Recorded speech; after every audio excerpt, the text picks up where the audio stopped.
dear students. How are you? I hope all are we good. Welcome back to another class. Today, let me start English chapter number 50. A true hero. For Swaminathan, events took an unexpected turn. Father looked over the newspaper. He was reading under the hall lamp and said, Swami, listen to this. News today is of the bravery of a village lad who, while returning home by the jungle path, came face to face with a tiger. The paragraph described the fight the boy had with the tiger and his flight up a tree where he stayed for half a day till some people came that way and killed the tiger. Swaminathan remarked, I think he must have been a very strong and grown up person, not at all a boy. How could a boy fight a tiger? You think you are wiser than the newspaper? Father sneered. A man may have the strength of an elephant and yet be a coward.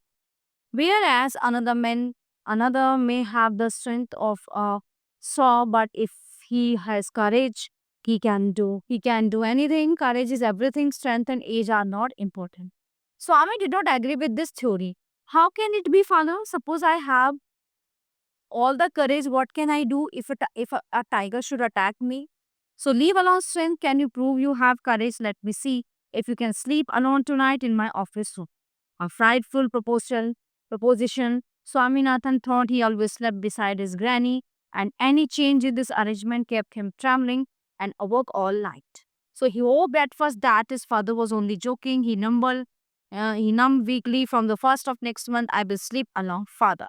So, no, you must do it now. It is disgraceful sleeping beside granny or mother like a baby. You are in second form, and I don't all like the way you are being brought up, he said, and looked at his wife who was rocking the cradle. Why do you look at me while you say? She asked. I hardly know anything about the boy. No, no, I don't mean you, father said. If you mean your mother is spoiling him, tell her so and don't look at me, she said and turned away. Swaminathan's father said gloomily, gazing at the newspaper on his lap. Swaminathan rose silently and tiptoed away to his bed in passage. Presently, father came and stood over him. Swami got up. He said he looked like an apparition in the semi-darkness of the passage. Swaminathan stood and groaned as if in sleep. Father said, get up, Swami. So Granny pleaded, why do you disturb him? Get up, Swami, he said for the third time, and Swaminathan got up. Come with me. Swaminathan looked at his granny, hesitated for a moment, and followed his father into the office room.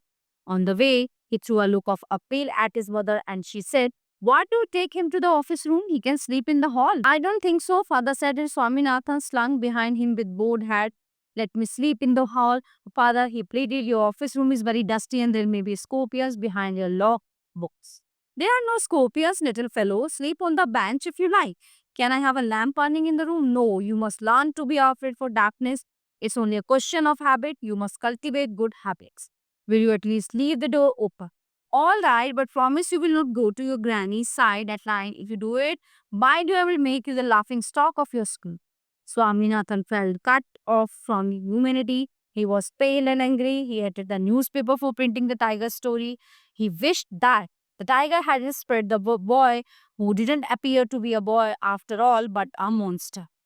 As the night advanced and silence in the house deepened, his heart began to beat faster. He remembered all the stories of devils and ghosts he had heard in his life. He was faint with fear. A ray of light from the street lamp strayed in and cast shadow on the wall. Through the stillness and all kinds of noises reached his ears. The ticking of the clock, the rustle of the trees, the sound of snoring, and some vague night insects humming. Swaminathan hurriedly got up and lay down under the bench. It seemed to be a much safe place more compact and reassuring. He shut his eyes tight and known to himself fell asleep. A tiger was chasing him. Swaminathan groaned in despair, and now what was the rustling? Something was moving his hand, and come, he realized that the devil would presently pull him out and tear him, and so why should he be? As it came nearer, he crawled out from under the bench and hugged it with all his might and used his teeth on like a mortal weapon. Ayo, something has bitten me, went forth an agonist thunder cry and was followed by a heavy tumbling and falling amidst. So, furniture. In a moment, father, the cook, and a helper came in carrying lights. And all of them fell on the burglar who lay amidst the furniture with a bleeding ankle. Congratulations were showered on Swaminathan the next day. His classmates looked at him with respect and his teacher patted his back. The headmaster said that he was a true hero. Swaminathan had bitten into the flesh of one of the most notorious housebreakers of the district, and the police were grateful to him for it. The inspector said, "Why don't you join the police when you grow up?" Swaminathan said, for the sake of politeness, certainly yes. Though he had quite made up his mind to be an engine driver, a railway guard, or a bus conductor later in life. When he returned home from the club that night, father asked, "Where's the boy?" "He's asleep." He's sleeping in his usual pace, mother said casually. "He went to be at bed at 7:30. Sleeping beside his granny again, father said. "No wonder he wanted to be asleep before I could return home. Clever boy." Mother lost her temper. "You like him sleep where he likes. You need to risk his life again." Father mumbled as he went into the chain. "All right, Coddle him as much as you like, only don't blame me afterwards." Swaminathan, following the whole conversation from under the blanket, felt tremendously relieved that his father was giving up on. So, everyone, the chapter is in here.